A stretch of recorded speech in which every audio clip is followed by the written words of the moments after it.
Hi there. Welcome to Tech Talk Weekly. I'm Bob from Creation Station. This is our weekly show where we give you a couple of really cool, fun tech stories, science stories in the news, get you on your way in about 20 minutes. If there's a story you'd like to see featured next week, Creation Station at Broward.org comes right to us, and we'll try to get it on the air. Today, I have Miss Kayla from our Creation Station business downtown Fort Lauderdale. How are you doing, Miss Kayla? I'm doing great. A little cold, but it's warming up, so I'm happy Uh, about that. yeah, I'm moving south. I'm done with winter. Yeah, Further south? someplace Puerto Rico. Someplace has got to be good. So, Creation Station Business, for anyone who doesn't know, is the first free co-working space in the state of Florida. We opened it up 10 years ago Mhm. now. So, Kayla, you're the person who's in charge of there now. Tell us about what you're doing out there. Yeah, somewhat. Yeah, it's a co-working space. So for the would-be entrepreneurs, small business owners, freelancers, if you're looking for a place where you can come and spread out your work or have some quiet time, or if you need access to technology for like a Zoom meeting or a web conference, this is the place to come do it. The main library downtown on Andrews Avenue. And you guys have all the patent help and the We have all the copyright and patent all and the, trademark, copywriting. We have the creation station, so you can go and yeah. create your device, and then you come up to the business hub, and we'll help you get it patented so that you can move forward. Speaking of which, I already have a copyright story for next week because the Oh, Copyright Office released a brand new memo this morning. We'll okay, talk about that next week probably because awesome. And we we did. have cooler things. Also, by the way, yes, I know there's a space story out there. No, it's not a real story. There is nobody stranded in space. We covered this last August, everybody. There's a flight already scheduled for April to go pick up these two astronauts. Don't believe the hype. Don't believe the silly, stupid news stories. Do your own research. Your due diligence. Yeah, do your due diligence. That's a better thing. I mean, I was going to say, do your own research and come listen to our shows, and we'll tell you the real truth and give you links in the show notes for the cool stuff, like fish vomit. Fish vomit. It's a lot Who more exciting than stranded astronauts, right? exactly? And as much as cool as space is for a lot of people, I think that we have an audience that is going to be interested in fish vomit. Yeah, I think so too. Um, I know it's the little kid. It's like, wait, ooh, what are they talking about? So, what happened is 66 million years ago, a fish ate some plants, couldn't digest the plants, spit them up. It vomited the plants that it was eating and swam off. Mhm. It just so happens at the exact same time or very, very near to that time that the fish vomited up this stuff. And you could see this picture on the screen. It's very like weird looking. And if you didn't know you were looking at a fossil or something, you just like think it's a rock. Mhm. And that's exactly why, is because this fish vomited up these plants and then sediment came in, a mud flow or sand or whatever, quickly covered it up and protected it from being dissolved in the rest of the seawater. Mhm. And so it just sat there for 66 million years until somebody down there, it's in East Zealand, found it and was like, huh, this looks like a different kind of thing. These aren't bones. This is something else. Mhm. And You took it to just a crazy. lab and I had it know. examined. Yeah. You Yeah. discovered exactly what it was. It's great to have that capability to be able to find something on the ground and take it somewhere where it can be analyzed and we can use Yep. that data. I know. That's amazing. And it's great that these sorts of little things are still out there happening in the world, people. There's good stuff happening. And it actually does help us confirm that animals were eating this because we had fossils of these plants, but we Mhm. didn't have any fossils of fish with the plants in them. Mhm. So now we know why, is because the plants had too much chalk or other minerals for the Right. fish to digest them. And so the speculation is, how did this evolve? Did the fish evolve to eat the plants? Did the plants evolve so that the fish would chew them and then regurgitate it somewhere else as a way of spreading seeds and that. It's a really fascinating little story about vomit. It is. And so, both the plant, was it a sea lily? I think it was a sea lily or something. Yeah. It's an old ancient sea lily type thing. Okay, so the plant evolved and said, hey, we don't want to get thrown up anymore, so let's evolve and be more appealing to a fish belly. Yeah. And the fish said, okay, I'm going to keep eating this stuff because part of the food chain, eat or be eaten, right? It's an awesome story. It's an awesome story. Did you ever want to fly, Kayla? I mean, like really fly? Your own wings. Oh, no. What?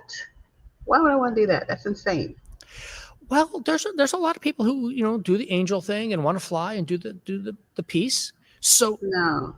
Some scientists over the last few months have been a little bored. It took them more than a few months. It took them over a year and a half to figure this all out. Okay. They did a study, a biometric and biomechanic study. So the biometrics are where are things on your body, and the biomechanics are how do they work. So they figured out that if you want to put a pair of wings on a human, there's only so big of a human that you can put them on. If you're over 5'5", you can't have wings. You're just too tall to have wings. So you and I are both covered. We can still have wings. We can have wings. Except that our wings will have to be 22 feet wide. Okay. By the way, as always, in the show notes, folks, so you can come see all of this craziness from these first stories today. 22-foot wings, and by the way, you also need to add 2 more shoulders. See, that's why I wouldn't want to fly. You need 2 extra shoulder blades on top of the ones you already have. So you're going to have a total of 6 shoulder blades to hold up the 2 20-foot wings so you can fly. Okay. Which is not a great idea. No, it isn't. I can't imagine having that extra weight that you have to carry and all the stuff. And it's just a mess. But because it was all biomechanics also, they figured out even a 6-foot tall person could have wings if you look like a bat. Okay. So what you do is you take in all of the space in between your lower arm and the side of your body, you open up and you have a big wing in there, a big flap of skin that you now glide and like a bat and go. It's like having a hang glider on your back. There you go. Right, exactly. Yeah. Because the hang glider, and you don't need to do crazy new muscular stuff. I mean, you still need some muscular stuff, but a lot of it you don't need to worry about. But that brings up another point. Yeah, tell me. You have to be jumping off of something to fly. You couldn't You are amazing, Kayla. You know these things. That's awesome because you would have to hang upside down like a bat. No. So they do that so they can take off. Yes. So there are actually some species of bats that do not lay down, that don't hang upside down. However, they, for the most part, how bats evolved is to fly up, cling to a rafter, to a branch, to a whatever, and then when they get their talons from their rear feet into the wood, into wherever they're staying, their tendons relax. Unlike us, when you're trying to do a pull-up and you're really stressing that out, bats do the opposite thing. Okay. Once they're locked in, they relax, and then all they have to do is, if they want to take off at any moment, let go with their talons, and they're already in flight mode, and they can drop and go. They don't have to, right? They don't. They're not. Their tendons are not tired from holding on, so they're fresh and ready to just pump and go. Which is what humans would have to do if we had bat wings. If we had bat wings, we'd have to because the bat wings are not big enough to take off from the ground. You have to crawl up. If you've ever seen a bat on the ground, never approach a bat on the ground. Could be rabies, could be anything else. They're probably sick. Call someone. But they are on the ground. They're moving. They have to crawl to a tree or something and crawl up a part way so they can then drop off and fly out, because those kinds of wings do not gather enough air underneath them to launch. Yeah. Wow. Crazy, right? No, I don't want to be flying. Are you sure you don't want to be a bat? Come on. No, I don't want those wings. That would be traumatizing. Yeah, I mean, didn't you see Wicked? Yeah. Okay, remember when those poor monkeys got those wings I know, bursting out I of their know, I know, bodies? I know. That was Hey, painful. that was painful for them. I know. Yeah. So no, I don't want to. Mm-mm. I agree with you. So we'll leave bats off the table for now. No more bats. No more flying. Did you want to be a robot? No. So in Vietnam, by the way, this is the Oh, link from this is from Rest of World. If you don't listen to our show on a regular basis, we try and use some non-Western websites so we get a different point of view. In Vietnam, the military is in charge of a lot of things, and they are the ones in charge of delivering mail. But you don't have enough people in the military to also be running a postal service on a very efficient basis. And they don't want to just recruit and build a huge military just to deliver mail. And for political reasons, they don't want to have a separate post office. So they are now using robots to deliver 90% of the sorting, organizing, and everything for the mail in the country. wow. It's crazy. It And is. the reason they started it, you can see here's all the little robots picking up the shelves and moving them around just like they do at Amazon and do all of the things like this. It's because of people like Amazon and other stores selling online stuff that has created this huge influx of mail for the country. And so there's so much mail going through, they needed to find a way, and they don't have people, so they went to robots. So the robots never didn't put anyone out of a job. They needed the robots because they couldn't get people to do the job. To supplement the staffing. Exactly. Supplement. Shortage. See, this is why. See, you know the business stuff. That is awesome. Yeah, makes sense. And so when you come down here and look at this, they figure that they can automate this. They've already done almost 90% in some cases just from 2023 till now. So it's going to figure out what happens. One of the studies I would love to see, which I doubt they'll actually do, is what are the rate of injuries in an Amazon warehouse versus these kinds of places? Because in the Vietnam government, military is saying, oh, all of our injuries went down because fewer people are running around trying to scramble and do the mail. We had a great decrease in the number of injuries. Whereas we've all stories about Amazon warehouses and how hard people are working there and doing things and getting injuries. So I'd like to compare that, but that's going to be like years away, probably. Years away, you think so? But how much do these robots really cost? Going to let it? Oh, each robot's a couple $1,000s. Okay, and then you have to plug them every night to recharge them. Yep. Everything's electric. Everything goes. Yeah. Interesting.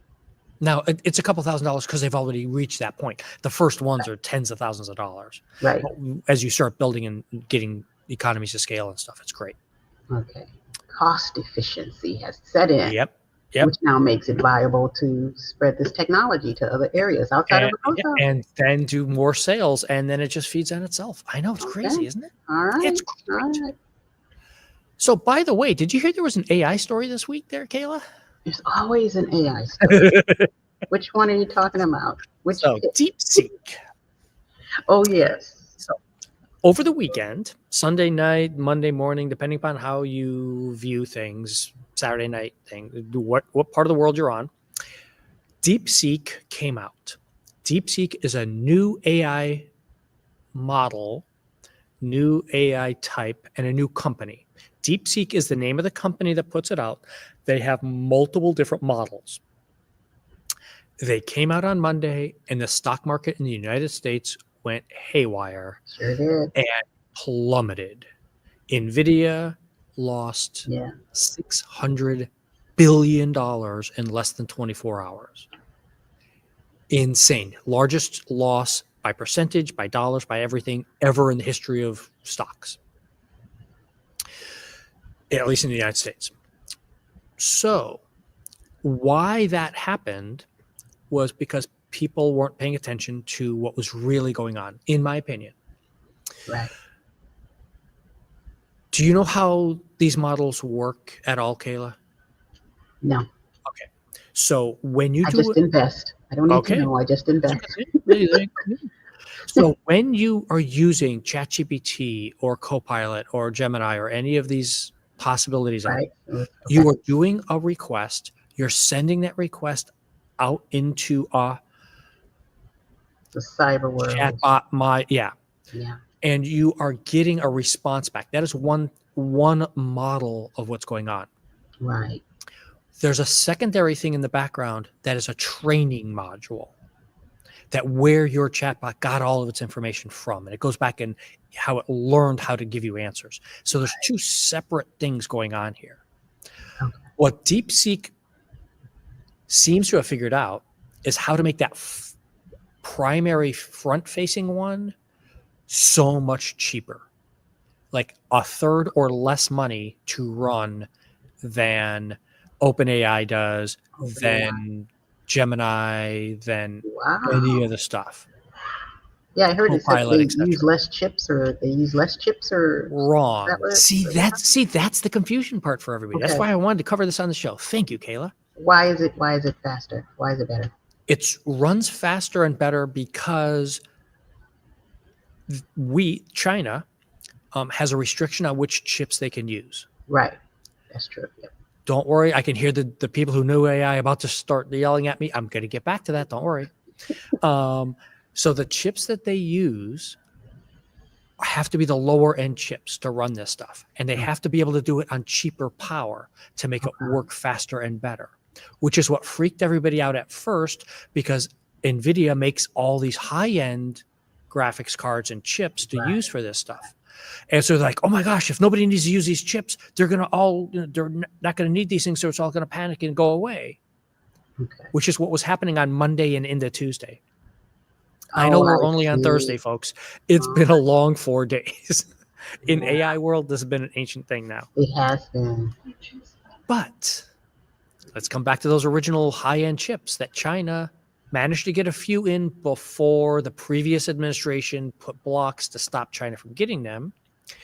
And everybody now has come to the conclusion that probably what DeepSeek did was use those advanced chips to do their training modules on, to do the teaching thing first. Okay. And then use the cheaper, faster, easier ones to get answers. So when you're responding, you don't need the high-end chips to use the chatbot portion. That's true.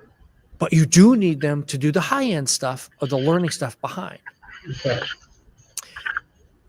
Then you get really complicated on other things. But first, do you think that was a clear enough explanation, Kayla? Yeah. Do you feel better about it? Absolutely. Okay. It helps bust up monopolies. Yeah, that's kind of the thing. Now, for people who are worried that, oh, wait, I don't want to give my information to China, or it's China, they're going to block things. One, you're not giving information to China. And two, yes, they're blocking things. They've been pretty open about it. Mm-hmm. You can take their models, download them yourself. They're open source. You can download them, put them on your own computer. Don't let them get out to the internet, and they will still give you good answers. Right. Unless you're asking it about specific things that China doesn't want you to ask, like Tiananmen Square and other things. Right. And then you get blocked. And then it's just going to stop. It's just not going to work. Yeah. Wow. However, it's not one model, which is really what freaked out some of the real hardcore AI people when they started really looking into this. They released over a dozen different models that are specialized in different things. So you can go, if you're the kind of person who really needs to dig into this, you could go get just the math module, and it would do just math and computer coding for you and ignore all the cultural stuff and ignore all the other things. Well, that's good. Or you can get one that's just Chinese culture. Okay. Now you have to understand the current Chinese government's blocking a lot of stuff in there, like we mentioned. But all of the history of China is in there, all the folklore stuff. And so if you're trying to check things and read things and ask questions about what your great-grandmother did or what was the Han Dynasty and do all these things, it's all in there and anyone has access to it. That's amazing. And the final bit of news, we've got another, I included this story for you, Kayla, this morning, because here's this story about what these other companies are doing in China, and what's going to happen in the future? Well, the future is this morning. That's right. Since I showed you those articles, there's Alibaba put out its own AI model. Alibaba is the largest company in China. They put out another model to compete directly with DeepSeek and OpenAI, etc. AI. Jeez. And so they're already trying to drive prices and ability down more. And I do not know what the stock markets and everything are going to react to this, because that's not our show. Right. Well, But they're used to it now. I mean, there's going to be other stuff coming out dealing with other aspects of the metaverse. Yeah. And another point to this is why NVIDIA has started to climb back up. If everybody can download a model and run it on their own computer instead of having to go out to the cloud to somebody else, that means you need that AI chip in your computer, which means NVIDIA is going to sell more AI chips to individual computers instead of server farms. And so everybody's like, take a breath. The people who didn't panic and sell right away are probably going to be okay. And the people who are trying to get in, take advice from a financial advisor. Don't just go by news stories. Don't go by us in a tech podcast. Go talk to a real person who knows what's going on. Well, they know how it works. That's why they tell people invest and hold. Yeah. Unless you're a day trader or swing trader or something, invest and hold. And it's those swing traders and day traders that got the stock market up and down and going willy-nilly, lily-lily. Yeah. Yeah. Thank you so much for being here, Miss Kayla. I'm excited that I came. This was wonderful. We're gonna see you in a couple months again. You've got another slot coming up for Creation Station Business coming up here soon. I got to check on that. We're gonna have you guys or some of our other people that work around the space. Yeah, it's gonna be a lot of fun. Let's throw up our final slide. If there is a space or a story you want to see featured on the show, Creation Station at Broward.org comes to us. Go hit like and subscribe on whatever platform you're listening to us on, please. And we'll see you next week. That's right.